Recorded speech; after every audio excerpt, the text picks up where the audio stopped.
We're half an hour away from the open in Hong Kong, Shenzhen, Shanghai. You're watching the China Show, and I'm Annabelle Droulers in Hong Kong. And I'm Avril in Singapore. Our top stories.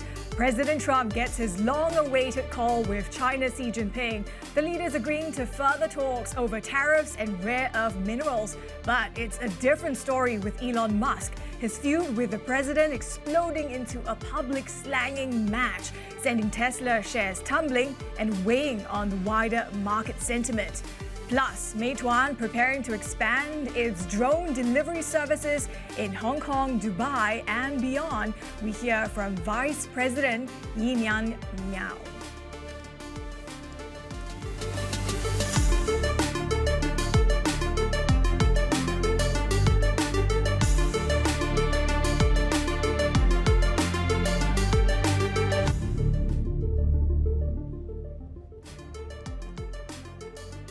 Taking a look at the market action to end the week, and if there's really one story that is front and centre this morning, it's the Trump-Elon meltdown. It's the best buddies that are broadcasting their breakup all across social media and as well on their competing platforms. So this has really had a major bearing on Tesla's stock price overnight. We saw it plunging, closing down 14%. The biggest drop we've seen going back to March, actually. But certainly investors are really panicking about the state and the fate of Elon Musk and his big enterprise of businesses. So again, those suppliers to Tesla very much in focus. Panasonic is really the key one here and the biggest out of this list, because some of these have smaller relationships. With Panasonic, you can see best reflecting those moves we saw with Tesla, down more than 3%. And of course, as we get the open of Hong Kong, Shanghai in less than 30 minutes, CATL is the big name to track. Let's take a look broadly, though, what's happening in the session so far this morning, because sentiment is looking pretty cautious this morning. You've got the MSCI Asia Pacific Index barely changed. S&P 500 futures, again, fairly steady. The dollar is flat. Really, the story is as well, we're on that countdown to US jobs data. We are expecting to see payroll growth decelerating to 125,000 positions last month. It really is that big bearing. What does it exactly mean for the Fed and its path for interest rate cuts? Golden Dragon Index to note as well, because we had that tracking overnight, given you saw some sort of rapprochement between President Xi and Trump. There was a call. There's been some sort of break to the impasse that we'd seen. We'll get all the details with Stephen Engel in just a moment. But again, suffice to say, not too much action in that, because investors maybe not putting too much weight on this discussion either. But also Asia ex-China looking ahead to the open this morning, and we are expecting to see, again, just some muted gains, Avril, at the open. Yeah, and to your point, Belle, I think this détente between the US and China being overshadowed by this very public feud between Trump and Musk. Elon Musk says the US president's tariffs will cause a recession in the second half of the year. The former allies have been engaging in a public war of words, with SpaceX deals and Trump's signature tax bill caught in the crossfire. I've always liked Elon, and it's always very surprised. You saw the words he had for me, the words of, and he hasn't said anything about me that's bad. I'd rather have him criticize me than the bill, because the bill is incredible. It's the biggest cut in the history of our country. We've never cut. It's about 1.6 trillion in cuts. Let's bring in Bloomberg senior editor Derek Wallbank in Singapore. So, Derek, unpack this all for us. Maybe some were a bit more surprised at how long this relationship started, but this is really public feud. Yeah, look, we've been about 18 months since Elon Musk endorsed Donald Trump for president. Till now, he put in somewhere near $300 million of his own money to elect Trump and Republicans up and down the ballot.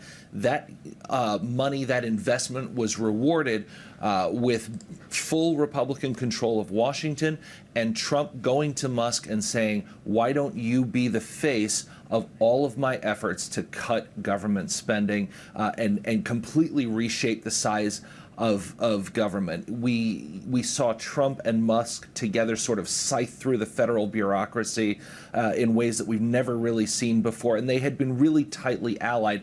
That is all really, really blown up in spectacular fashion in the last couple of days, particularly overnight our time. really public war of words, recriminations, threats, things like that. Both of them have cards to play to try and damage each other. Some of those are out. Some of those very much have not come out yet. But it's been a deterioration. You've seen that in the Tesla price. You're also going to see that in a lot of ways that the government operates.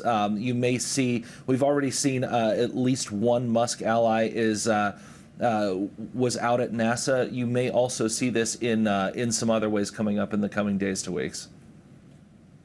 So, Derek, as you said, it's really been that war of words, and a lot of different things have been thrown around. For instance, even Elon Musk accusing Trump of Epstein ties, but there's been threats to cancel contracts. There's been threats to decommission the Dragon spacecraft.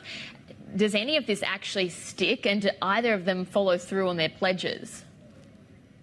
Well, you were talking, and I think it's a great question. You were talking about two people who have the capacity to change and to change, reasonably rapidly. So it is very possible we are seeing, Bill Ackman, among others, call for a détente between the two of them.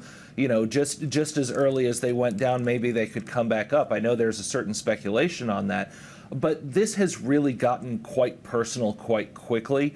And these are two very proud billionaires who are very used to being, at the top of their respective orbits.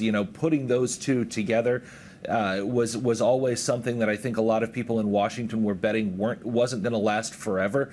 But it was remarkable how long it lasted. I don't know that you could fairly bet and say, oh yeah, well, just wait a second, this is going to be 1 or 2 days. It could last for quite a long time. It could be quite consequential. And even if something eventually gets to the point that you say, okay, maybe this pauses, maybe it gets to a sort of off-ramp point, there is a lot that can go further down very, very quickly here, as I say, depending on some of the cards that are played. Look, if for example, that you mentioned the Dragon spacecraft, if SpaceX actually takes that offline, what options does the United States have right now for accessing personnel into near-Earth space? The entire reason that the Dragon capsule was used recently to pull astronauts off of the International Space Station is because there was a problem with the Boeing craft that was meant to go ferry them instead, right? So you've got that difficulty where Musk really does have critical infrastructure cards, right? Starlink is a critical thing that in terms of the defense system. Musk's companies have had billions of dollars in federal contracts underpinning all aspects of defense and other relationships. So he is very tightly interwoven in all of this, not least of which has just been heading up Trump's effort to kind of root through the federal bureaucracy and completely reshape it. So Musk kind of is embedded in a lot of different places, even if he's not actually in the government. So we'll wait to see the extent of the pullback amid all this rhetoric. But I wonder your thoughts as well. I wonder, their implications for China? I mean, Musk was seen as a sort of ally for Beijing that has Trump's ear. Well, at least somebody that you can go to that right? In a world where Trump and Xi Jinping are talking directly, you've got that direct line. So what do you need, sidelines for? But in a world where that relationship fractures a little bit, and look, Avril, you and I have talked for a long time about this. We've seen it go from good to bad to good to bad, and ping-ponging back and forth in that relationship. In a world where that has a problem, Elon Musk was certainly somebody that China saw as someone that would at least understand them if they needed somebody in Donald Trump's orbit. Elon Musk, as of right now, we would not say is in Donald Trump's orbit. So to the degree that there was that channel, who knows how much that was ever utilized, but to the degree that that channel was there right now, that's probably not an operable channel. And yet things could quickly change.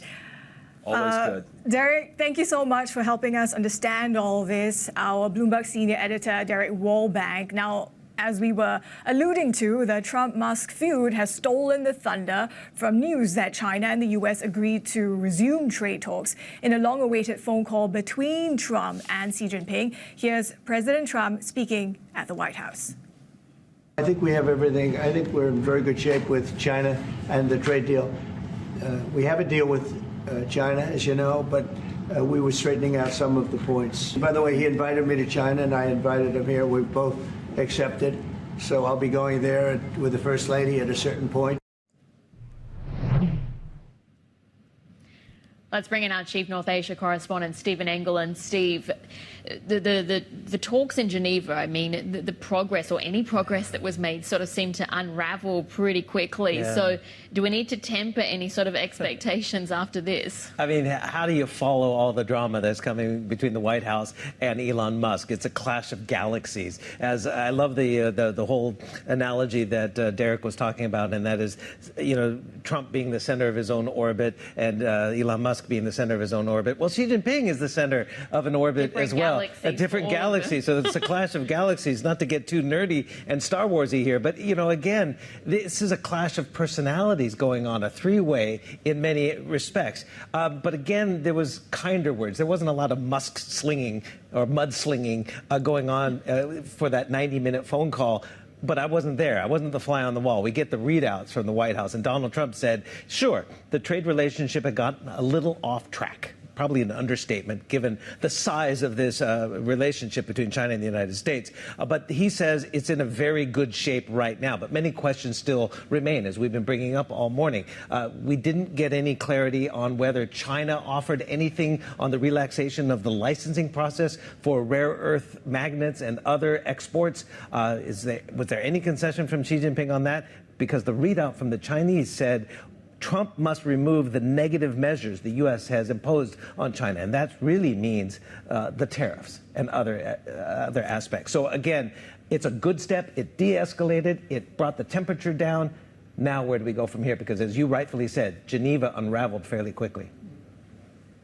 Yeah, encouraging, but we're not quite there yet. But there are also, I think, Steve, some signs of further de-escalation. You look at the U.S. Treasury's list and how they didn't label China a currency manipulator. I mean, how encouraging would you read that then? Well, yes, but they didn't name any country as a currency manipulator, but they did single out China as having a lack of transparency in its FX policy. So the Treasury Department, you know, maybe a backhanded little bit jab at saying, look, we need a better transparency in your FX policies because FX and weakening yuan, essentially, according to Treasury, has been a big problem for the United States and exacerbating that record trade deficit with China. Also, on the Commerce Department, they had the testimony, Howard Lutnick, essentially talking about the enforcement, needing more agents to really beef up the enforcement of the existing export controls on high tech to China. This is what Howard Lutnick had to say. They are trying to copy our technology, and in the race for AI supremacy, they are behind us, but they are working with the central government out to get us, right? To beat us so that they will have intellectual superiority over us. So the rhetoric out of Washington, despite what Donald Trump says, is still thick with national security concerns. So again, Donald Trump says there are going to be more talks. We don't know when or where they're going to be held. They've both invited each other to come to each other's countries, and they have accepted. We don't know when that's going to happen. So there's still a lot of time and issues to be resolved. Yeah, I guess that whole idea of the orbit, I mean, certainly around Trump in his orbit are the China hawks, and there's still a lot, you know, and that really plays into these discussions as well. But that was our Chief North Asia correspondent there, Stephen Engel. And back on that idea of orbits, of course, it's really all about Trump. It's all about Musk. It's all about President Xi and this discussion that was had overnight. But we're also counting down to the U.S. jobs report, and that's coming up later today. So ahead of that, we're seeing futures here in the U.S. pretty steady right now. But let's get more on this with our MLive strategist, Mark Cranfield, joining us this morning from Singapore. So, Mark, what's top of mind for you this morning? Not so much the employment report, more the bond orbit. That's what we're all concerned about now. It's which bonds are in the right orbit or the wrong orbit as we go into the jobs report and then other data for next week as well. As far as the jobs data goes, it's really all about the employment rate itself, the unemployment rate. It's been 4.2 for a while. Not expected to change today, but that's the one that triggers market volatility when it does. We saw a couple of times last year when there was an unexpected increase in that number. It had side effects for the US dollar, for the treasury market as well. So people will be watching very closely any change from 4.2, and most likely if it's going to move, it's going to be upwards. It's going to be 4.3 or even higher. So that's really what traders will be watching very closely from that. But there's about digesting bond auctions as well. And although this week we had two decent sized auctions from Japan, 10 and 30 years, the metrics on the 30-year were horrible, even though yields came down slightly afterwards. If people are now going to go back and they're going to look at that JGB situation and they're going to say, well, that is not a good indicator of that we feel comfortable holding fixed income assets going into the next Bank of Japan meeting. And if you think of the supply issues in Europe and the United States to come as well, you've got the three key bond markets in the world all looking a bit heavy here, trying to absorb this massive supply that is coming their way. Look at what the European Central Bank did yesterday. Although they lowered rates, their outlook is that they probably won't need to do so for some time again. And that's also negative for the long end of the German bond market as well. So you've got all those factors coming together. It may well be that we get through the employment report today without causing further damage to bond markets. But as collectively, as fixed income investors look at the global situation, the steepening of yield curves is set to continue. And that's going to be a spin-off as well for what happens to the US dollar, what happens to equity markets as well. But certainly bonds remain the key focus for most people who are macro traders at the moment. Mark, as you were speaking, we had these lines hitting the terminal from the White House Press Secretary Leavitt in a Fox News interview talking about how the Trump-Xi chat was good, it was productive, but also talking about Musk having a right to speak for his companies. I mean, how are you reading the Trump-Musk feud? Is this erratic policy making and rhetoric going to further erode the case for U.S. exceptionalism? At this stage, it's more about sentiment, what it does overall to people's view of investing in the United States, whether it's in the currency or in the bonds or the equities. So already we've had this earlier in the year. People were talking about a sell America theme. There seemed to be at one time uniformity between dollar going down, bonds going down, and equities. Equities seem to have disentangled to some extent from that.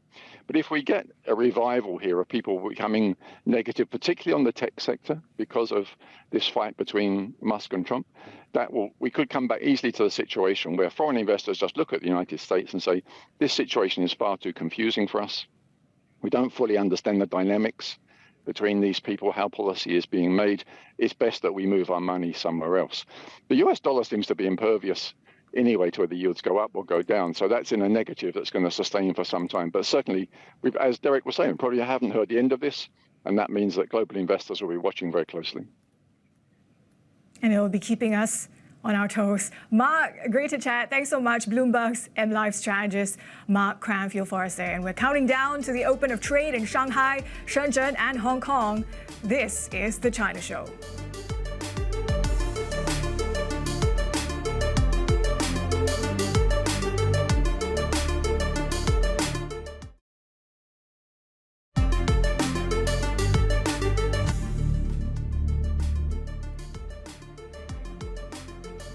And we have some breaking news for you. We've been tracking this really public feud between Trump and Musk and the question marks about what is this going to mean for Musk, his companies, and their government contracts. We're hearing from Musk that they won't decommission Dragon. And this kind of goes to the point that Derek Wallbank, our reporter, our editor, was making earlier about the lack of alternatives. So once again, Musk saying we won't decommission Dragon. This is quite a quick reversal from what he mentioned earlier.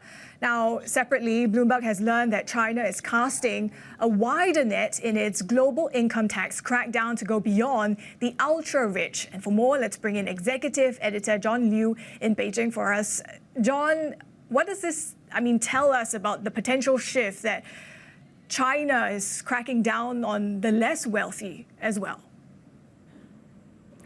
Well, China has for a long time had on its books that Chinese citizens need to pay the government tax on their global income. And so any investment income that they might make from having bought some shares in Tesla many years ago, for example, they need to pay tax on that to the Chinese government. It's something that many governments around the world do. The United States, for example, taxes its citizens and the income that they earn outside the United States. China, though, has not, even though this rule has been on the books, China has not been executing on it for many years. Since about 2018, when China joined this global network through which they get disclosures from countries around the world on income earned by its citizens. And that has facilitated China seeking many of its citizens to pay the taxes that they owed. This effort began with very high net worth individuals, and as we've learned now, it is moving on to folks who have a little bit less in their bank accounts, but still are being asked to pay up. John, is this all about boosting fiscal income, narrowing the budget deficit, or is there another element here at play? I think there's a couple of different factors. The need for fiscal income, I think, is a real one. China, the economy has slowed, the property market is in the doldrums, and the government is looking for ways to stimulate, to get consumption going, and that involves a lot of money. And so there is a real drain on tax revenue. There is a real need for finding more resources, but at the same time, I think there is also an issue of fairness. And you'll remember common prosperity, a big motto theme that President Xi Jinping had in the past few years. There is this push, there is this feeling in the government that they need to at least be perceived to be a very fair government, one where people pay their fair share. That was Bloomberg Executive Editor John Yu there from Beijing. Thanks so much for joining us this morning, and we'll have plenty more ahead.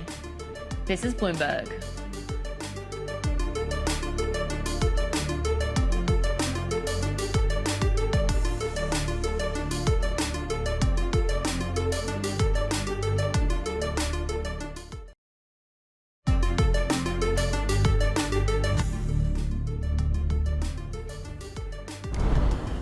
Well, this is certainly the feud that is really nowhere near ending in a conclusion. But we know that Elon Musk or Donald Trump overnight have been absolutely exchanging a war of words over on their respective social media platforms. But Elon Musk has just taken to X in the last couple of moments saying that he's not going to be decommissioning the Dragon spacecraft. Now, this is, of course, the spacecraft that ferries cargo, it ferries people to the International Space Station for the US. It's a critical piece of infrastructure as well, given that the US government is entirely reliant on it for this function.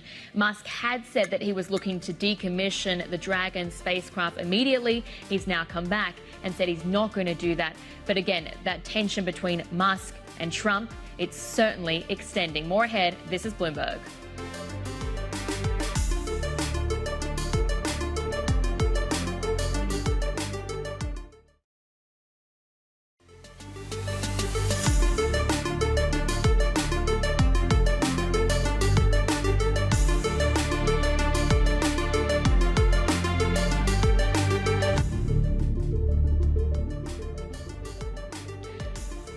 Welcome back. You're watching The China Show, and you know that it's a really big feud that's erupted, that there is something that manages to overshadow some sort of rapprochement between Presidents Xi and Trump, because we know that they held a phone call. But still this morning, Avril, I mean, there's nothing else we can really talk about right now than this escalating drama between Elon Musk and President Trump as well.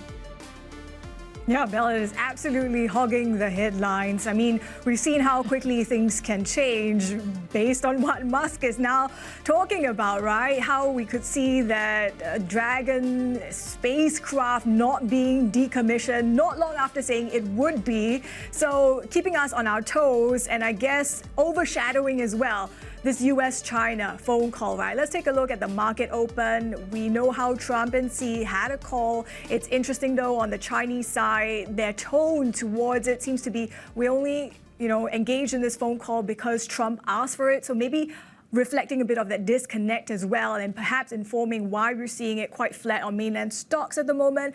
Maybe investors want to see more meat on the bones when it comes to the deliverables from any phone call. That said, when you look at Chinese stocks, they're set for weekly gains. And in terms of rare earths, that's been a flashpoint. Maybe you're also seeing some easing off in that regard. Let's flip the board and take a look at the Hang Seng as well. We're seeing it pretty flat, and this is against the backdrop of perhaps it being set for its best week since April. We've been seeing the Hang Seng China on a 3-session winning streak. We'll see if any of that continues into today, though it doesn't look that promising. We're also seeing the Chinese currency, right? It's been steadily climbing given the dollar story. Now flip the board. As you said, Belle, this is really about Trump and Musk. So we've been tracking the Tesla suppliers. Maybe they follow Tesla lower in terms of the stock moves, but also worth kind of raking through in terms of some of these companies, the extent in which their revenues actually depend on Tesla. I think for CATL, it's something of just over a tenth of sales that it gets from the US EV maker. Flip the board again. The whole feud also begs the question. The extent in which Musk being engaged in damage control is going to be beneficial for Chinese EV makers at a time like that. But that being said, we also have their price war sort of catching the attention of regulators. So certainly a lot to unpack here, Belle. Yeah, really that race to the bottom. We see it across a range of different industries in China, but EVs has been one of the absolute standouts. But let's bring in Morgan Stanley's Chief China Equity Strategist, Laura Wang, joining us this morning in studio. And it's sort of difficult to wrap your head around the direction that Chinese equities take from here, because the data's looking a little bit mixed, and the trade talks are certainly inconclusive, and we don't really know how much government support there's going to be. But what stands out to you, and then how are you sort of thinking about where trading activity goes over the next few weeks? I think what we have been seeing is a very much range-bound pattern, particularly in the onshore Asia market, because the Asia market, as you said, they are much more exposed to the macro prints. And I think in terms of index industry composition, the Asia market, you see a much higher concentration in macro correlated sectors such as materials, such as properties and heavy industrials, etc. So I think, the sentiment will be range-bound from here, and week over week will be easily impacted by macro prints, by headline news on tariffs, on domestic consumption situation, and some other momentum or rumors.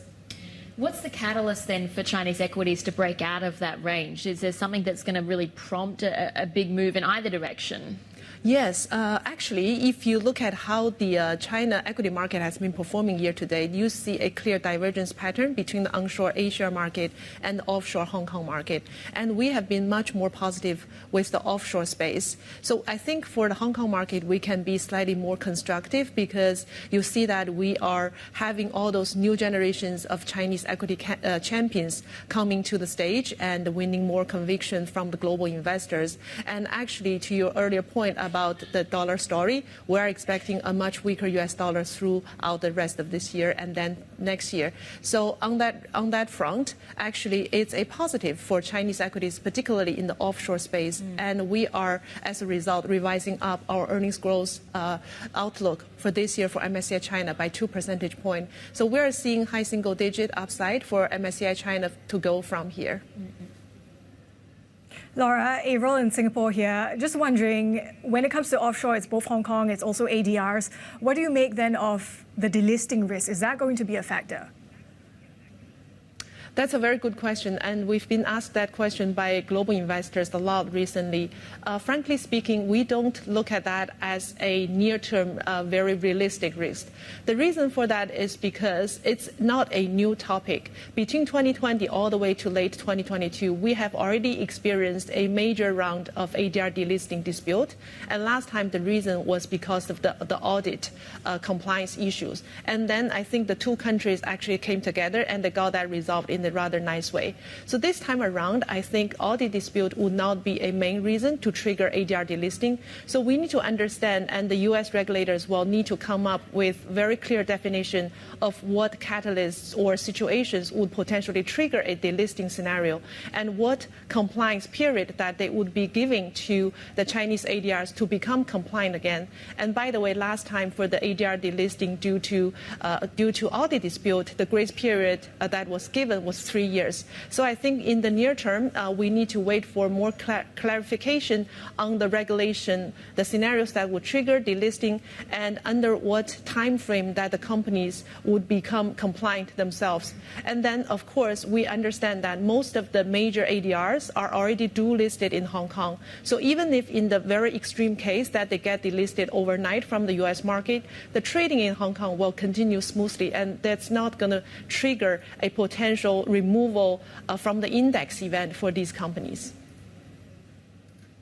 So to your point, it's not a new issue per se. What about whether everything you're seeing on the surface here is enough to draw more foreign investors into Chinese stocks? I think given everything that's been happening year to date, we are getting incrementally more confident that there will be more inflows into Chinese equities from here in the next 6 to 12 months time frame. The reason for this is because we talked about the U.S. dollar weakness, and I think there is a declining trend of the U.S. exceptionalism, and particularly when we talk to global investors, the willingness to diversify on a global basis, I think it's getting higher. And from where I stand, actually, I look at China, we see incrementally higher earnings growth potential because of the dollar weakness against RMB, and also because of a more realistic expectation set by investors towards Chinese companies' earnings growth outlook. And then we also are seeing the technology breakthrough led by the Chinese companies, which are potentially pushing up the ROE and the earnings growth for MSCI China for the offshore space. And then I think from valuation perspective, MSCI China now is traded at 11 times forward PE, about 10% discount versus the broad emerging market, and at a much higher discount level versus Europe, Japan, and needless to say, the US market. And also currently, global investors on average are deeply, deeply underweight on Chinese equities. So everything else together, everything put together, we think that incremental flow into Chinese equities, particularly the offshore space into Hong Kong and ADR space, can be expected. It's interesting as well, another dynamic, because you sort of talk about changing international or institutional investor appetite, but something else that could be a big driver as well is retail investor appetite and people that are just sitting on the sidelines, because this week we've been talking about our analysts at HSBC and at UBS are looking at like a $20 trillion cash pile. So when do you see that being deployed, or do you see it being deployed? That's a very good point, and that would specifically very important for the onshore Asia market, because we understand the daily trading volume, more than 60%, 70% of that for the Asia market is still contributed by retail investors. They tend to follow the momentum. So what I mean by that is when the market goes up, they tend to come into the market and start to buy, either through their direct retail brokerage account or through buying mutual funds, etc. But these days, as I said earlier, the Asia market is showing more of a range-bound pattern, so it's not particularly showing an upward trajectory like what the Hong Kong market has been doing year to date. So I think we need to actually start to see take off of the Asia market first before we can actually expect the retail investors to come in. And for that to take place, we need to see more concrete turnaround signs of the macro situation. As I said, A-shares are much more correlated with the macro situation than the offshore Hong Kong market. Yeah, that's what I wanted to ask about, your sort of interpretation of how the Chinese economy is faring right now, because I said earlier about sort of the mixed signals, but you know, there's perhaps deflation. It could be getting deeper. To your point this morning, you're making your latest report. There's the Dragon Boat Festival spending data to look at. There's the risk that we're just seeing exports that are being front-loaded in this 90-day window. So how do you see it in real terms? Yes, so I think we are not getting incrementally that more positive on the macro situation. We're saying that deflation will still continue for the rest of the year. Actually, for most of 2026, we will see continuous deflation pressure for China as a macro economy. 2027 will be likely the very first year that we see China finally coming out of the deflationary pressure.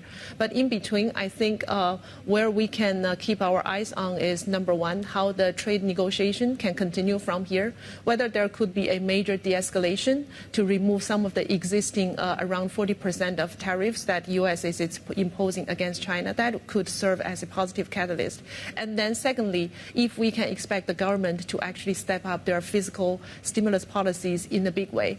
But I want to be clear, in our base case, we actually believe that the Chinese government fiscal policy will still remain rather reactive and try to just support a bottom to set a bottom of the economy. So we're not expecting that to step up in a big way. So for this year, I think it makes more sense to try to pick the right spots, to look for the categories and spaces that can deliver higher growth than the macroeconomy instead of focus just on pure beta of the general market. I think it's quite exceptional that there was a 90-minute call between President Trump and Xi, and it's being absolutely overshadowed this morning by what's happening on social media between Elon Musk and Donald Trump. But that was Laura Wang there, Chief China Equity Strategist at Morgan Stanley. Thanks so much for joining us this morning. And coming up, drones. So this is a good story as well. Drones taking flight to bring meals to customers in Hong Kong as competition in the food delivery sector gets more intense. We'll hear from Meituan on their latest project next. This is Bloomberg.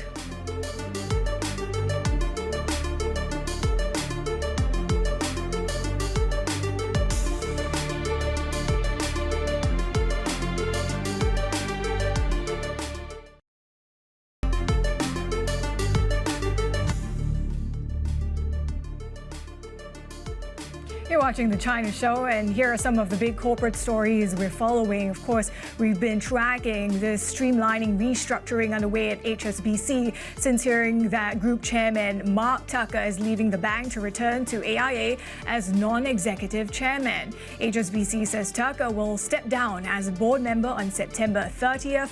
Brendan Nelson will assume the role of interim chairman at Europe's largest lender. Tucker was AIA chairman and CEO from 2013 to 2017. And Chinese ride-hailing company Didi has swung back to profit as it ramps up overseas expansion. Quarterly revenue rose 8.5% on year to $7.4 billion, while net income roughly tripled. Didi's international segment grew transactions at a faster rate than the domestic unit, up 25% from the same quarter a year earlier. And of course, Bell, we've been tracking quite closely another big Chinese company.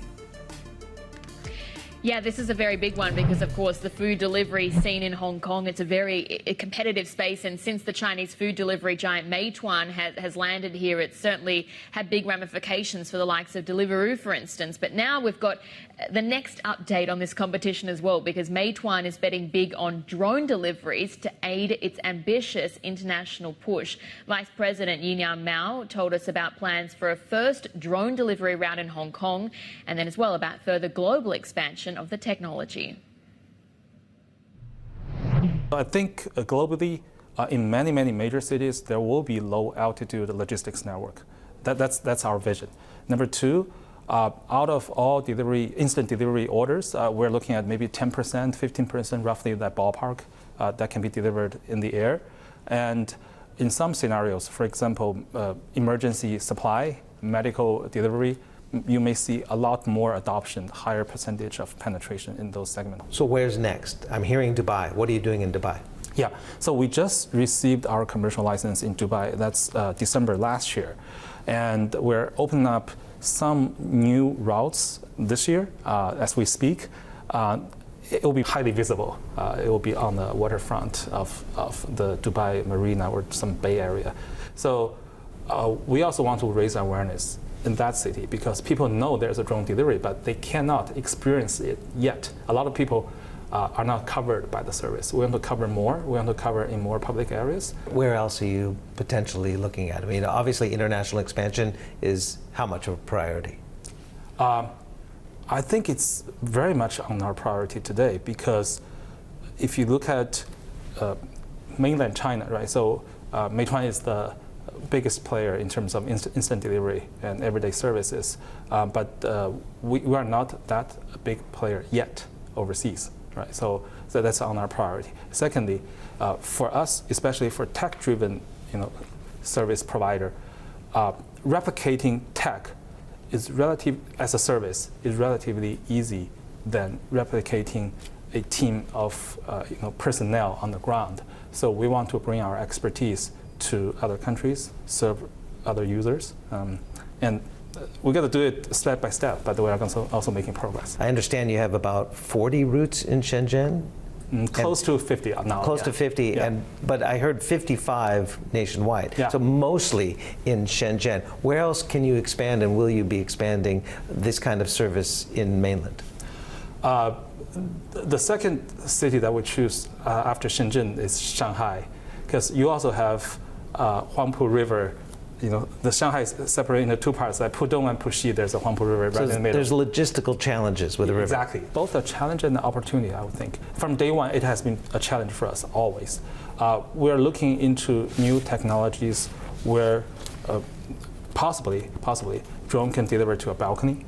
That's one technical area where we're looking into. Secondly, we're looking into robotics technology where a robot can help you to pick up that order from outside your apartment building into your apartment, or right in front of your apartment door. How far away from that? I mean, how far in the R&D process are you? I think we're looking at the 5-year scale, but I believe the progress has been made. Not only us, right? A lot of other robotics companies are making progress today. From sandbox to commercial viability, when do you see that happening? First in Hong Kong? I would say maybe in 3 years. 3 years. Yeah. What about in Dubai, where you're now launching? Probably 18 months. 18 months to have commercial viability? Yeah. So some selected routes. We have selected routes to. Yeah. How do you see the competitive landscape in China and Hong Kong changing the way and the urgency that you have to roll out this kind of technology? We're going to turn back to norm. And that's basically the cost, revenue, margin. And I believe in the long run, tech-driven innovation can drive costs down. That's in the long run. But in the short term, we need more investment.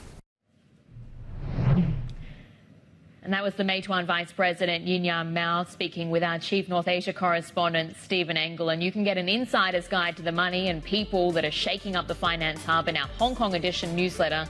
That's out every Thursday. You can sign up via bloomberg.com/newsletters. We'll have plenty more ahead. You're watching The China Show.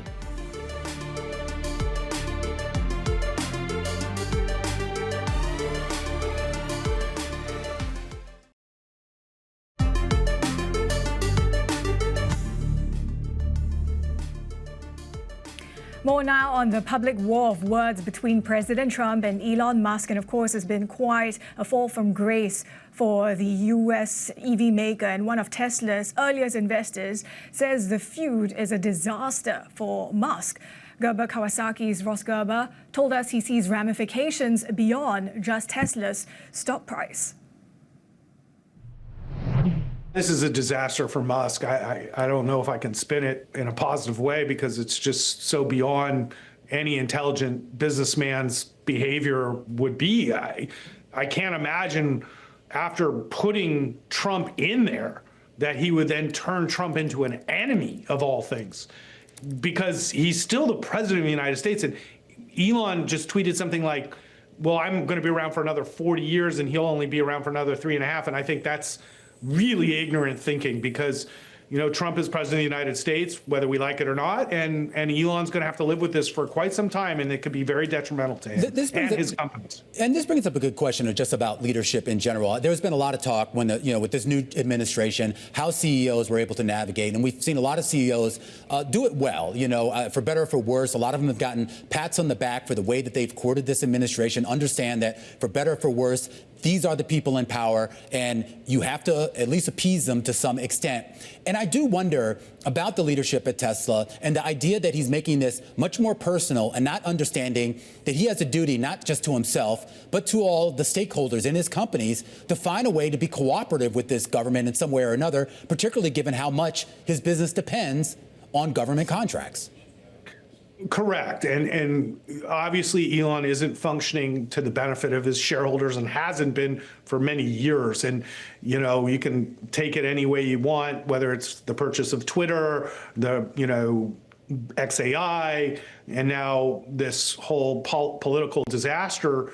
None of this has been good for Tesla shareholders, and I've been saying this now for years. The board of directors is so bad at Tesla, and let me tell you, there was just a letter that's many shareholders from institutions and pension funds had written the board of directors about Elon Musk and reining in this kind of behavior. And I can't assume that this isn't going to lead to massive shareholder lawsuits against the board of directors and Tesla for the loss in value from this behavior, which is clearly detrimental to its shareholders. Why not make the change? Look, I understand that he has kind of a singular identity with this company, but why not just move him to like a chairman role or something and bring in a real operational person? I mean, you think about the success that SpaceX has, and a lot of people talk about that primarily because he's not really in there making the day-to-day decisions. He actually has someone competent running that, and I think that's why a lot of people, quite frankly, are championing at the bit for that company to go public.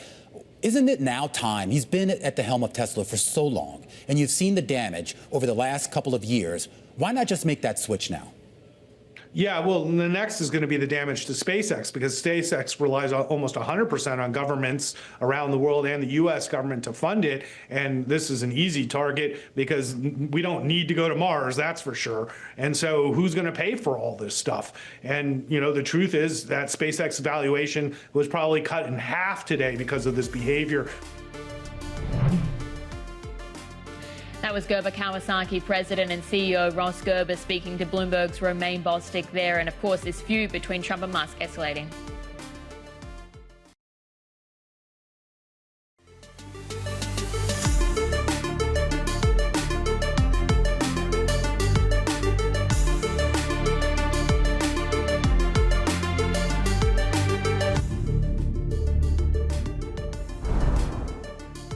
Now, while we were on a break, we've just seen this redhead crossing the terminal. It's really about that ban from the U.S. president on the entry of foreign students into Harvard. Harvard, of course, has sued on this, and we're since hearing that a judge has paused Trump's ban on the entry of foreign students into Harvard. And of course, Bell, amid all this, it's really about how there are so many flashpoints between the US and China when it comes to tech restrictions, rare earths, student visas, also part of the mix. Once again, we're hearing about this judge pausing Trump's ban on the Harvard foreign student entry into the US. Yeah, and that's right, Avril. I mean, I think exactly to your point, this topic of Chinese students studying in the US was something that came into that conversation between Presidents Trump and Xi overnight, a 90-minute phone conversation. But still in the session today, I mean, we do need to talk as well about the feud and the other sites that President Trump has in his realm, because really front and center, of course, is that spat with Elon Musk. And just in the last couple of hours, we've been hearing about this plan to decommission the Dragon spacecraft. Elon Musk saying he's not going to go ahead with that. But certainly they are really have had some strong words overnight on their social media platforms. So this morning we're taking a look at Asian Tesla supplies in focus, of course, because we saw a sharp sell-off in the Tesla stock on Wall Street, down around 14% to the close. You can see, again, that sort of pullback and that investor appetite that's really tepid for these stocks as well, these supplier names that could also take the hit from this. Hang Seng as well, tracking this 30 minutes into the session so far. Look, we're a little bit weaker today, but broadly we're actually set for our best week now since April for the gauge. And if you take a look at open interest, for instance, because we are seeing that growing, and it tells you, at least for futures, but that there could be more upside for China 8 share contracts in the near term. And we've been talking about that growing institutional appetite or investor appetite, but as well retail investors who are sitting on the sidelines with trillions of dollars in cash. Asia ex-China, let's also take a look at how that's faring this morning, because we are counting down to the US jobs print. And as well, we were speaking with Mark Cranfield in the last hour saying how investors are really trying to digest all of the bond moves as well, not just with US treasuries, also Japanese bonds and what's happening with the ECB moves overnight as well. But taking a look there, you can see again, very flat because investors are probably just trying to wrap their heads around the market moves right now, Avril. And it's hard, right? I mean, things are constantly changing. On that public feud, we're also hearing how Elon Musk said that Trump's tariffs will cause a recession in the second half of the year. And the former allies have been engaging in this public war of words, as we've been mentioning. You know, it's brought SpaceX deals into the mix as well. And then, of course, this is all also centered around Trump's signature tax bill. That's all been caught in the crossfire. Always liked Elon, and it's always very surprised. You saw the words he had for me, the words of, and he hasn't said anything about me that's bad. I'd rather have him criticize me than the bill, because the bill is incredible. It's the biggest cut in the history of our country. We've never cut. It's about 1.6 trillion in cuts. Let's bring in Bloomberg senior editor Derek Wallbank in Singapore for us. Derek, I mean, you pretty much called this, right? How quickly things can change. And we saw him kind of walk back that decision to decommission the Dragon spacecraft. I mean, how do you see all this landing when it comes to Musk companies and their government contracts? Well, look, Avril, I mean, we were just talking, an hour ago, and what a long hour it has been. Elon Musk coming out and very openly signaling that there could be a cooling off period in what had become an absolutely remarkable escalating public feud between the U.S. president and the world's richest man. He said he would not now decommission the Dragon spacecraft that the U.S. uses to ferry astronauts to the International Space Station, which is quite a remarkable thing. I also thought it was remarkable how he did so. An ex-user with about 200 followers suggested that they have a cooling off period. Musk basically said, yep, good idea. The quote is, quote, good advice. Okay, we won't commission Dragon. And there we are. And that is how fast the news is moving on this here. Overall, though, I would say we still are in a position where there's been a remarkable break between the president and the world's richest man. They have been very close allies over the last 11 months. Musk spent hundreds of millions of dollars to elect Trump and Republicans up and down the ticket. It resulted in unanimous control of Washington by the Republican Party. So Trump has been able to do kind of whatever he wants. And one of the things he has wanted to do is slash the size of government, to which Elon Musk was the face of that effort. They have been very, very firmly intertwined here. And the breakup that they've had principally over, but not entirely, or not exclusively, but principally over Musk's opposition to the One Big Beautiful Bill, Trump's centerpiece of his legislative agenda that Musk has warned would explode the deficit. He even went so far as to say, that it would sort of overwrite all of the things that he has done through Doge at great personal cost to himself. Derek, it just makes me think of a sort of a really bad relationship dynamic where each side is trying to place the blame and to figure out who's wrong and who comes out worse off in this. And I'm interested in your views on this and your take, because Elon Musk, not only is he, he's not looking great in this, but he's just come off those allegations of extensive or excessive drug use as well, and contraband drugs to that point. Is his reputation now just really going through the mud, and does it come out looking worse on this exchange than what Donald Trump does? Well, Annabelle, what I would say is I thought that it was particularly notable how quickly some people who were allies of both of these guys, Bill Ackman in particular, the billionaire investor, moved to try and find off-ramps for this developing feud. Musk and Trump are both very proud people. They're both billionaires. They're both guys who kind of came up, from not as much, I guess I would say. They both had,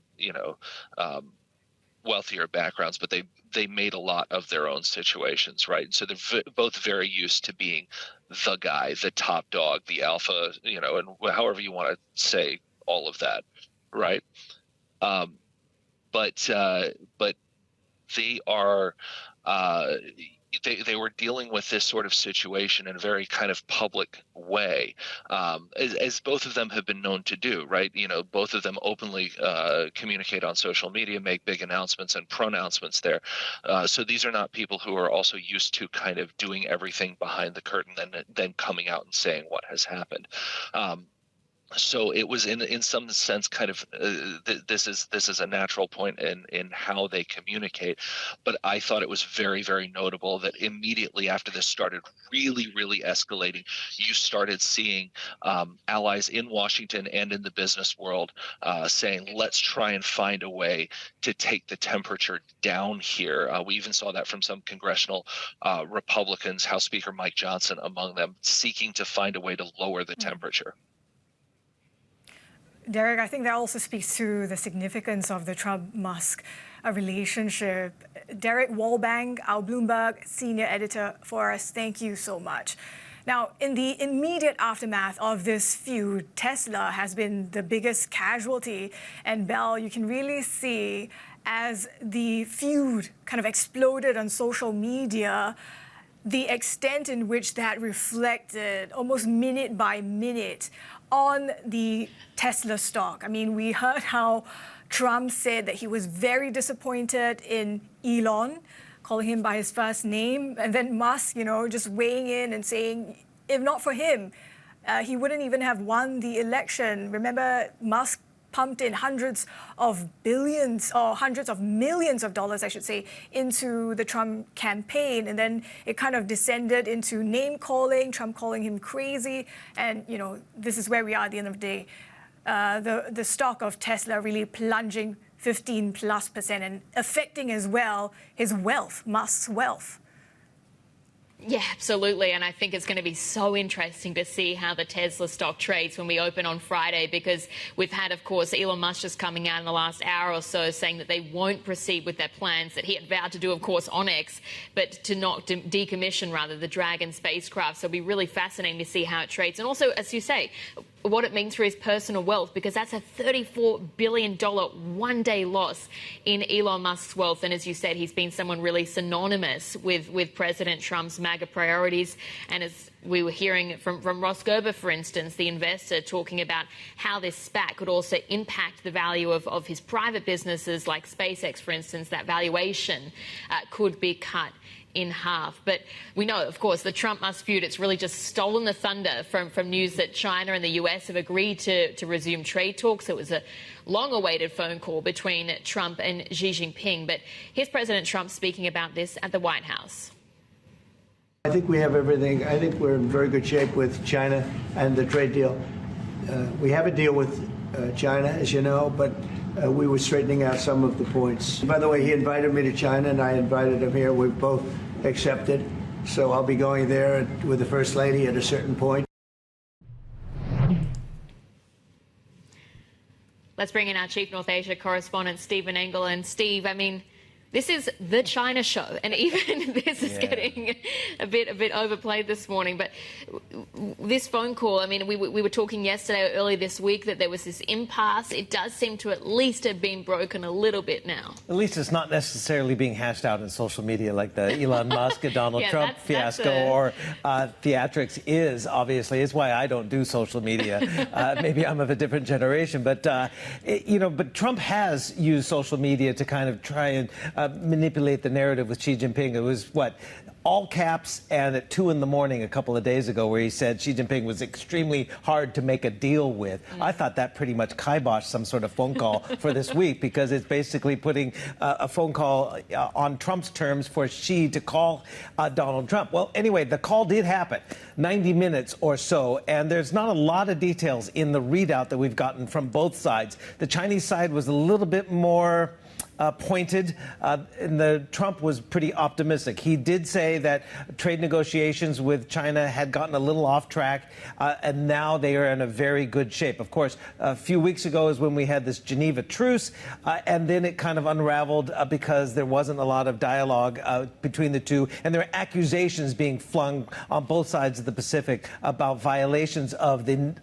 intent of that truce that was signed or agreed to in Geneva. But things are looking better right now. Additional negotiations are going to be in the works, according to Xi and Trump. We don't know when and we don't know where those are going to be. You mentioned the Harvard issue earlier today. It's something I haven't talked about because of all the other news. But again, the Chinese side has said that the two gentlemen did agree that Chinese students will still be allowed to come and get visas and come to U.S. universities. Donald Trump, when later told reporters, Chinese students, and I'm quoting him, Chinese students are coming. No problem, no problem. It's our honor to have them. So that was one of the sticking points that the Chinese mentioned as well. They want Trump to remove the quote-unquote negative measures the U.S. imposed on China. That's namely the tariffs. But we have not gotten the details. Did Trump agree to back off on the tariffs? We don't know. So this is going to be an unfolding rapprochement, if you will, if you want to even call it that. It's basically just lowering the temperature. They're talking. We'll see where we go from here. But they've both agreed and accepted invitations to go to each other's countries. We don't know when that's going to happen, though. Yes, certainly a lot of unknowns there, but that was our Chief North Asia correspondent, Stephen Engel. And just as we've been discussing, actually, we've had a Bloomberg exclusive coming out. A scoop, Indonesia's Danantaras, this is the Indonesian Sovereign Wealth Fund. We understand it's looking at acquiring a minority stake in a combined entity of Grab and GoTo. So that would really give them a slice, of course, of what is an Asian internet powerhouse. But that potential deal could be valued at over $7 billion. So we'll get more on this. It is a deal that's very much in flux. But that is the Bloomberg scoop that we have for you as we go to break this morning, Avril. Yeah, and coming up on the China show, we're talking fixed income with Maybank Asset Management as the ECB cuts rates and signals a pause, and ahead of the RBI decision later today. This is Bloomberg.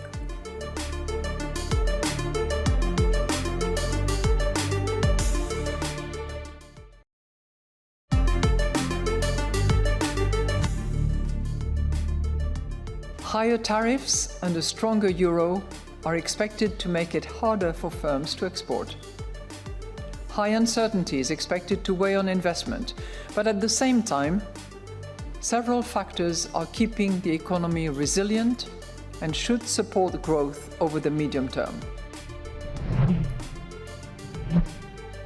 That's the ECB President Christine Lagarde there speaking after the central bank lowered its deposit rate for the 8th time in a year. But let's get more on the bond market moves now and bring in Rachana Mehta. She's co-head of regional fixed income at Maybank Asset Management. And Rachana, I think for most people that are at least macro traders, bonds really are the key focus right now. And it's really this story of these three key bond markets as well in Europe, the US, Japan. They're all looking a little bit heavy. So what's your take on just this massive issuance that investors are working their way through? Yeah, absolutely. I think the entire globe is focusing on bond market across Europe, Japan, and US.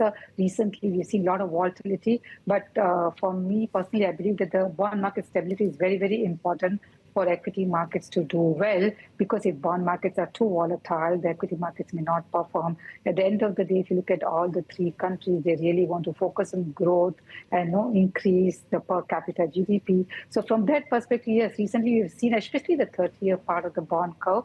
I think the 10-year part of the bond curve is pretty okay in terms of stability, because I think short-term people are looking more tactical, but I think medium-term, all these countries have to rein in the fiscal deficit, especially I feel US and Japan.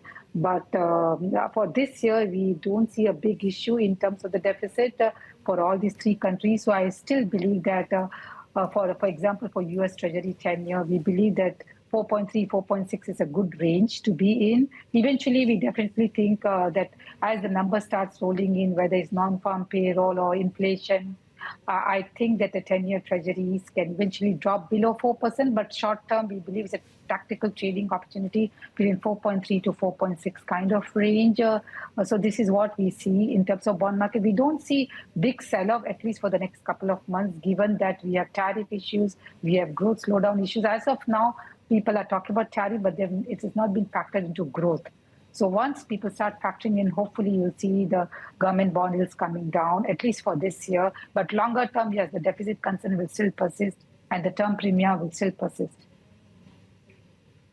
Yeah, let's just stick on that Treasury story then, because if you're saying, of the longer term, it's that move for the 10-year, it's lower, it means that there's weaker demand for the dollar as well. So what's your expectation then of the currencies in this part of the world that benefit of that shift? In fact, absolutely. Given that a lot of tariff issues and sanction risk, we have seen recently that dollar has been weakening, especially against Southeast Asian currencies. And we believe that if you look at across the region over the last couple of years, they've all been holding dollars, whether it's individuals or corporates or exporters, correct? So as dollar starts weakening, and hopefully we don't expect Fed to cut rates immediately, but say over this year, if they start cutting rates, all these local currency deposits will start getting converted. As of now, we haven't seen a big conversion, whether it's renminbi, whether it's ringgit, or whether it's idea. But once they start converting, we see a further drop in dollar across these currencies, definitely. And I think as markets start moving to local markets, the domestic market, as they move away from dollars, I think these currencies has room to appreciate over the next 6 months to 1 year. And on that point, because one of your preferences is the Singapore dollar, but your top conviction is on the 30-year government bond from Singapore. Yes, absolutely. Actually, we've been bullish Singapore government bond over the last 6 months, especially when the Singapore government bond yields were 3%. Currently, if you look at Singapore over the last 3 to 4 months, Singapore 30-year government bond, despite the auction sizes, it has outperformed. And recently, it's hovering around 2.5% in terms of 30-year yield. We continue to like that because Singapore is one country where it's AAA and we don't have a deficit problem like the rest of the developed market. Of course, liquidity is an issue because Singapore government bond market is not that liquid compared to US, but I do believe that long term, as more and more pension insurance companies start buying longer, at least even a small allocation, 1% or 2% of that allocation goes to Singapore government bonds, I think you can see a big rally in the 30-year government bonds. As of now, we believe it will be 2.5, 2.6 range, but eventually 2.5% will break, and we believe it can go to 2.2, 2.3%. So actually, it's a very attractive government bond for a longer term to have in any portfolio. Rachana, thanks so much for your time this morning. That was Rachana Mehta, the co-head of regional fixed income at Maybank Asset Management, talking about all of these bond moves. Of course, Japan, the big focus that week, and yesterday that 30-year auction seeing the weakest demand going back to 2023. But we leave you here with a look at yields across the different G10 space. But certainly, again, as we said, bonds, the big focus for macro traders right now. We'll have plenty more ahead. This is Bloomberg.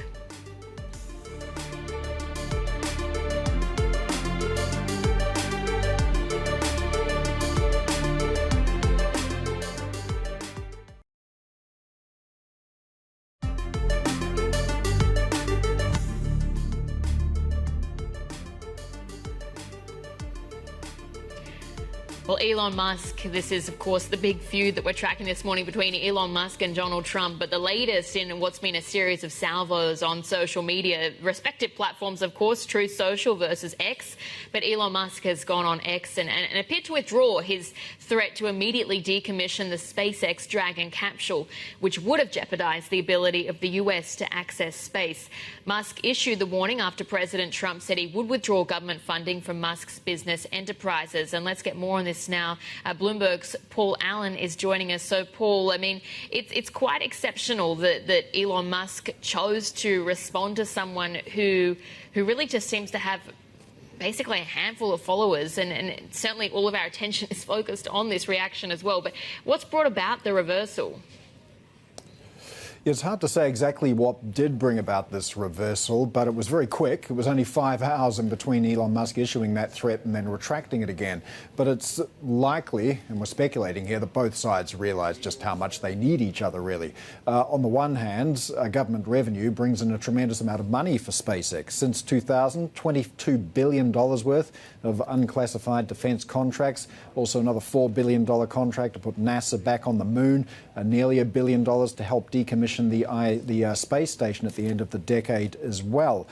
On the other hand, though, any US agency wishing to get to space really doesn't have a lot of choice other than to use SpaceX. National security, security satellite launches, various critical functions, the Pentagon, the Department of Defense. if they want to get to space, SpaceX pretty much the only realistic option at the moment. So the two sides need each other, and I think maybe that realization dawned on both.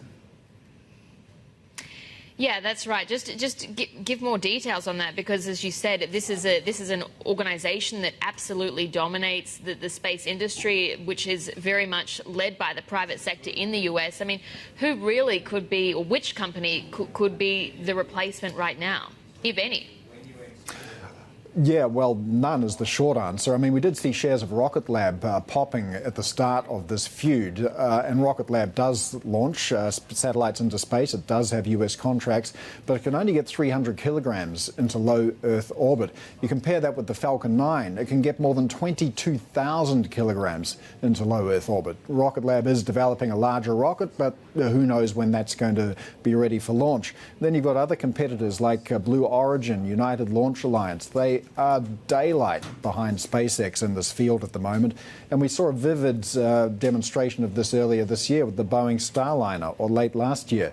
That was meant to be an alternative to SpaceX's Dragon capsule. It had issues with docking. We ended up with astronauts stranded at the ISS. So that's not quite ready to go at the moment either. One other option is the Russian Soyuz capsule, but that would unbox a whole lot of other interesting optics, wouldn't it? All right, that's Bloomberg's Paul Allen there. Thanks very much for joining us. We'll have plenty more ahead. You're watching The China Show.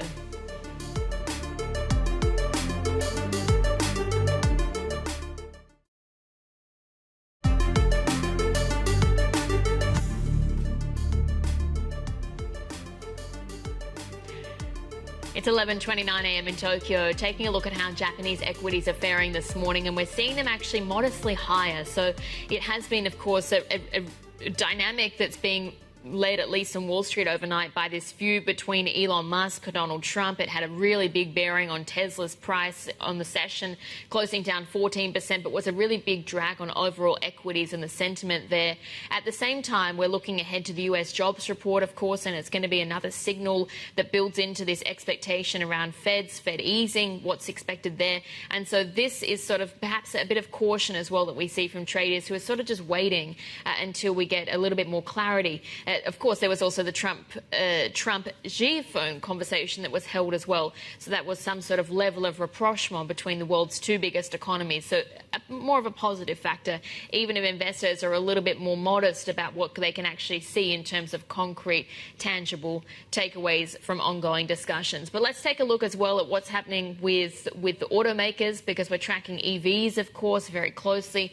These are pretty much under pressure across the board here today, being led by NIO there, actually. But we've been really tracking BYD over the past 6 sessions as well, because it is facing a backlash over a price war, because the market leader, of course, that is BYD, triggered the latest round of discounts. It slashed prices by last month by as much as 34% on certain models, and of course for some of those limited discounts as well. But in the aftermath of that, there has been a meeting, or yet another meeting, in between Beijing and industry associations that have expressed concerns about vicious competition in the auto sector, warning that it could hurt profit margins and product quality. So let's get more on this now and bring in Yuqian Ding, head of China Autos Research at HSBC Global Research. So Yuqian, thanks very much for joining us this morning. And you were just mentioning there that this isn't really the first time that we've seen conversations between regulators and automakers and concerns maybe over price dynamics as well. But what did you make of this meeting, and exactly where we are in terms of competition in China? Because to your point, consolidation, we still haven't seen the full effects of that just yet. Yeah, that has been, like you said, that has been several rounds of the industry debate about this topic already since last year. So there's let's unpack here. Let's say we're conscious that we are currently yet to reach the inflection point of the consolidation. So before that, the whole industry profit pool is temporarily under pressure, which makes the pricing pressure a part of life for practically all of the OEM. Of course, some of them would want to push for higher sales target or the market share or the volume scale over margin. That's exactly that we're being seeing for some market leaders who are initiating the price action. But I also ought to clarify one thing. appeared 34% of the price cuts is basically a repackaging of the government subsidy, which benefiting all of the market player and some of the OEM discount plus some of the channel discount. The actual addition, when they launched it 2 weeks ago, the actual addition is not that much. So it's a form of marketing. There's a larger form of marketing campaign into that. So conscious of that, it's been going on for a while. So right. I would say wouldn't overreading into that. A marketing ploy that gets you brought before the regulators, maybe not worth the trade-off as much. But in terms of consolidation then, how many car makers do you think, or how many brands or badges do you really think that you can have in China, and how many of these automakers or EV makers do you think can actually survive? Yeah, that's a great point. I would say China's competition is probably one of the most fierce across the global. If we compare, we have over 1,000 car models in China. We have every OEM together. They are pumping another around 200 new model into this market. We have over 60, 70 brands currently available producing EV in China. So this kind of competition is unprecedented, which causing the competition to be very high, and every OEM trying to survive, they have to push. Some of them can leverage the vertical integration, cost advantage, technology innovation to absorb part of the price cuts impact, and some of others might have to bear more of a margin hit if they want to follow on the price cuts. So that's the industry dynamic we've been seeing. The industry has been consolidation since like 2 years ago, but we're still right in the middle of that. And I would say the top 10 EV makers now taking 77% market share in the first 4 months of this year, slightly diluted versus last year's 78%, and partly because some of the new technology latecomers like Xiaomi, they've been making a real volume splash this year. So I would say, but generally speaking, we're seeing the industry, including its leaders, are still pretty much pushing towards the inflection point, which means in the near term volume probably over the weighting in the strategic prioritize towards the margin. Which brands do you think are best placed right now to withstand these intense pressures? So again, like I just introduced before, there are several means to counter the buffer, to counter the impact of the direct price cut. If you have technology innovation, if you can do vertical integration, if you have a larger volume scale, which means the market leaders such as BYD are at a better position to absorb the potential price impact. And usually every round of the price cut, we do see the market share volume got boosted. So increasing scale partly mitigate the price cut impact. Additionally, whoever have a strong overseas business also have a margin buffer, because the overseas market generally carry better pricing and margin profile than the domestic market we just discussed. Yeah. I want to ask about Tesla as well. I know it's not a stock, of course, that you're covering really, but you, just in terms of the relationship of Tesla's brand image within China, and we've seen, for instance, shipments or sales of Tesla that are continuing to decline. Do you see sort of any end in sight to that on the mainland market? So I would say, again, that's largely due to the broader context that the China competition has been very high. In general, I think China refreshment cycle or new product cycle has been shortened 2 to 3 years. So the competition is there. The competition bar is you got to have a new product, or you're going to refresh your product real fast. If you don't do that, and for even for like globally well-known brand in China, they might have to suffer the market share volatility, the volume volatility in China, simply because the competition factors is still playing so strong in China, and we've got all these local competitions keeps coming and refreshing itself. So obviously the China competition looks quite challenging. And on the other hand, we do see autonomous driving in terms of the commercial deployment. China is leading, sort of one of the leading country across the globe, and we do notice Tesla has been ramping up its capability, although it's not like as complete as what we've seen in US. But there's some factors on the ground that also is getting a little bit more traction.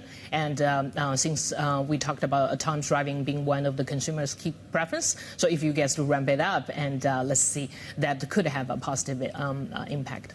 And what's your view on how autonomous driving develops and those capabilities? Because there's a number of companies, to your point, in China that are also pushing to go global, like WeRide or Momenta or Pony AI.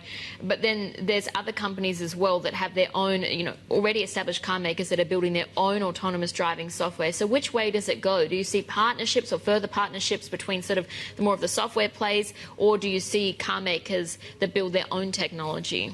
Yeah, that's a billion-dollar question. Right on to the industry debate. We have vertical integration. The ambitious OEM tend to do write their own software, design their own chips. We've seen XPeng, Li Auto doing that, and BYD committed in doing so. We're also, on the other hand, having a bunch of suppliers like Horizon Robotics on chips and Momenta on software, and the couple of other names you talked about. Yes, we do have a third-party supplier choice to help the OEMs who can't do to keep up with the race. So far, the industry, we don't have a clear answer on that.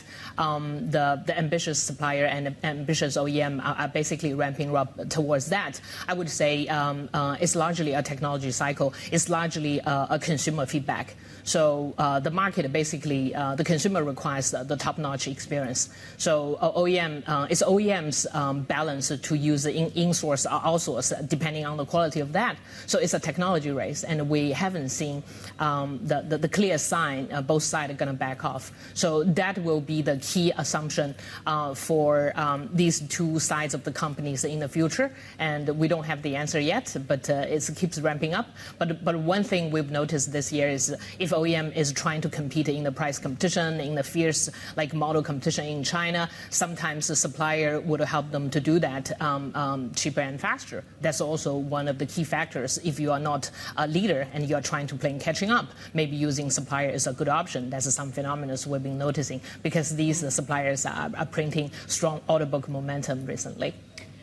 Well, certainly it's a very competitive space, to your point, and not one that we've actually finished seeing the consolidation either. But that was Yuqian Ding there, head of China Auto Research at HSBC Global Research. And just as we've been speaking as well, the Hang Seng Tech Index falling more than 1% right now. And we are as well seeing automakers and EV makers that are really some of the biggest laggards. So names like XPeng, for instance, NIO are standing out to the red, or in the red rather, this morning. But we'll have plenty more ahead. This is Bloomberg.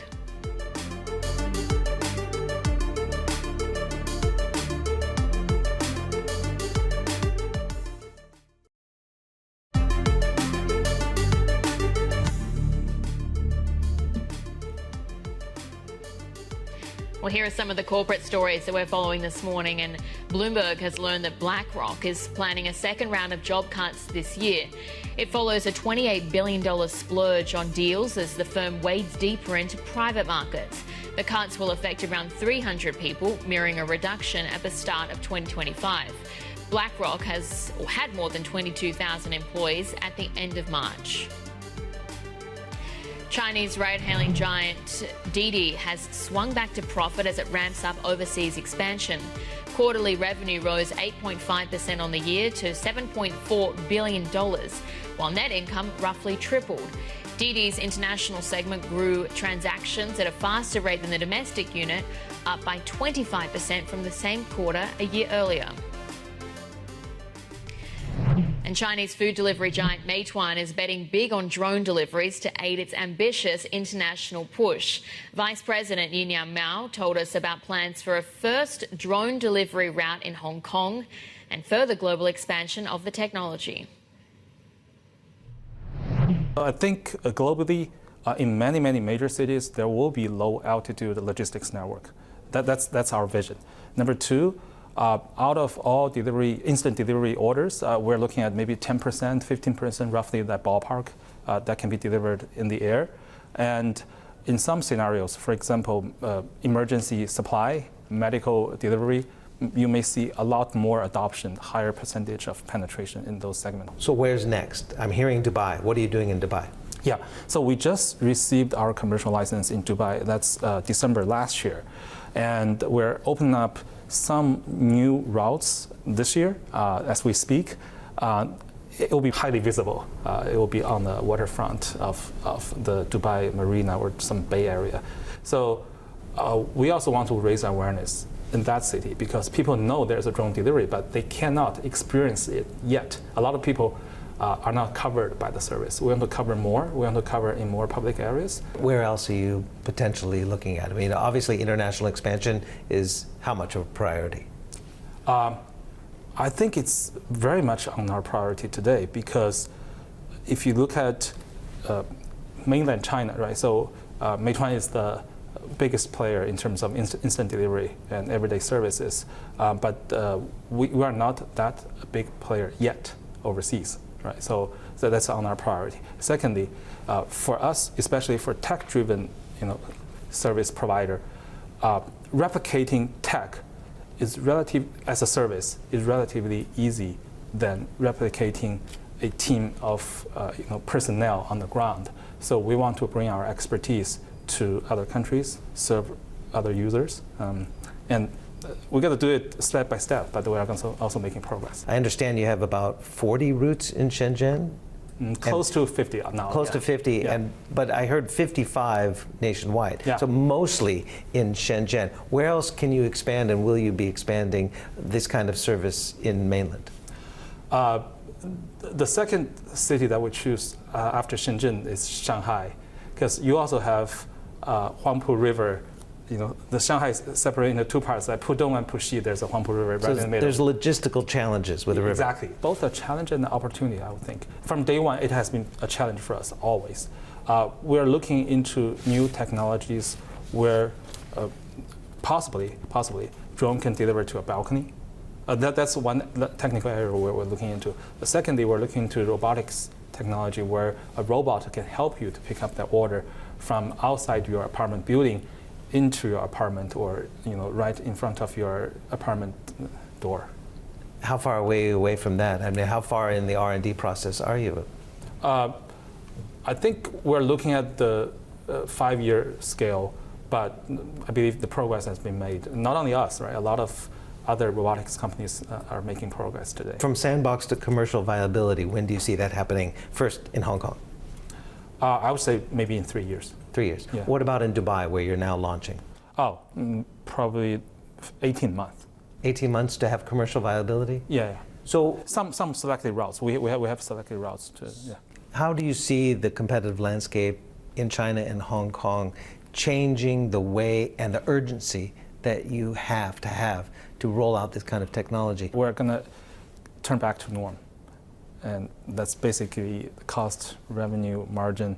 And I believe in the long run, tech-driven innovation can drive costs down. That's in the long run. But in the short term, we need more investment.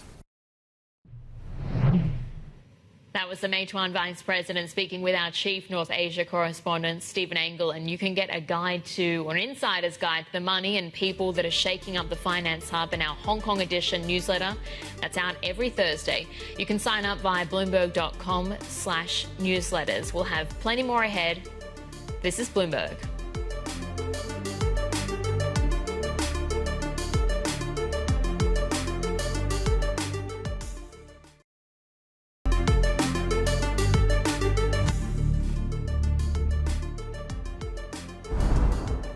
We've got some breaking news this morning. We have just got a statement from Canada saying that there has been a discussion, there's this discussion between the Prime Minister, Mark Carney, with the Premier of China, Li Qiang, and we're getting the readout from that. Again, this is from Canada, who has just put out a statement on this, but saying that the two leaders exchanged views on bilateral relations, including the importance of engagement, and as well that they've agreed to regularize channels of communication between Canada and China.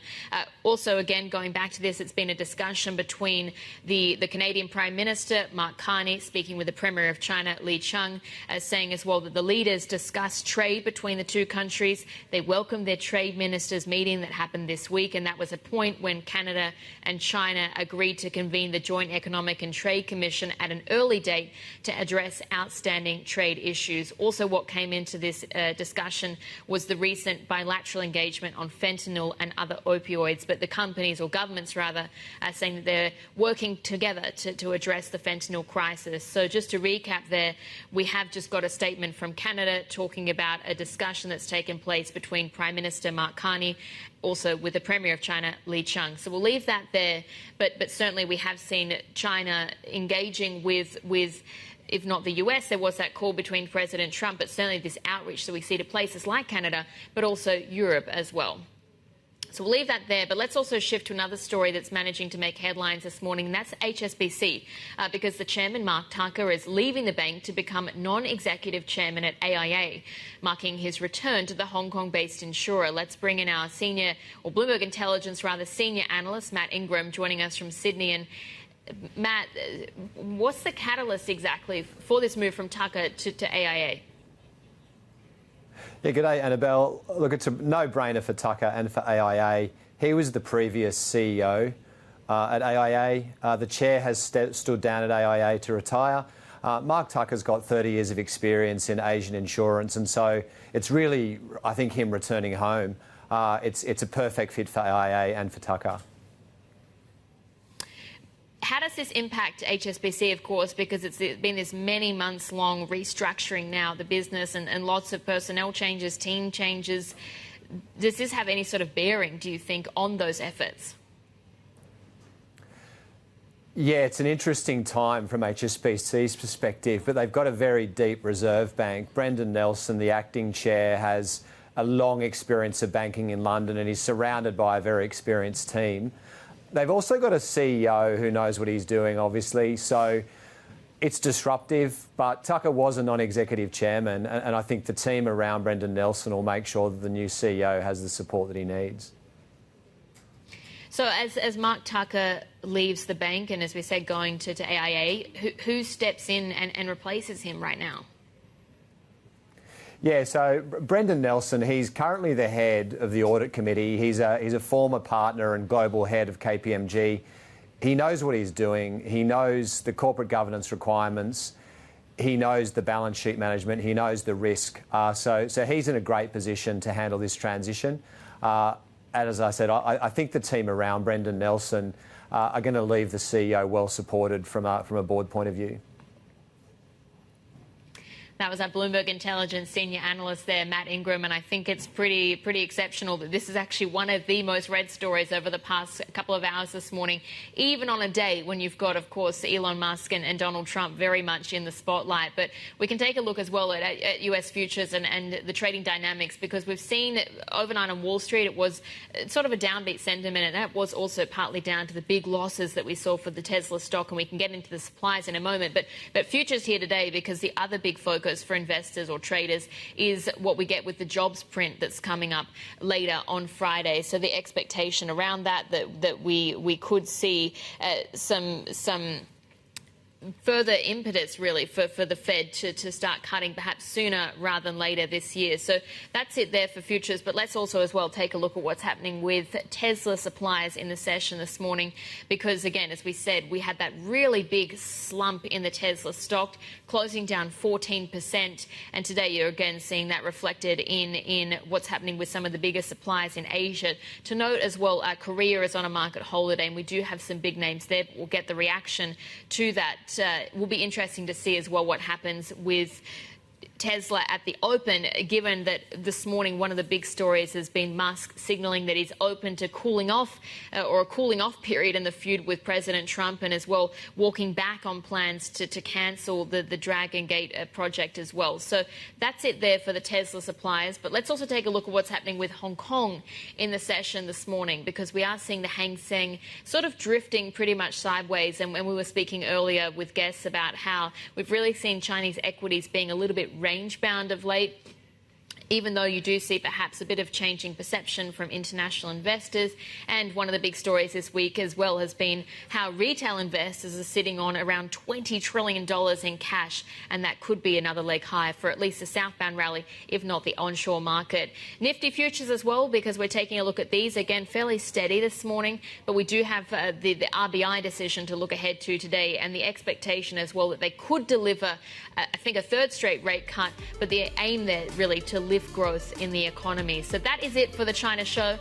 Happy Friday to everyone.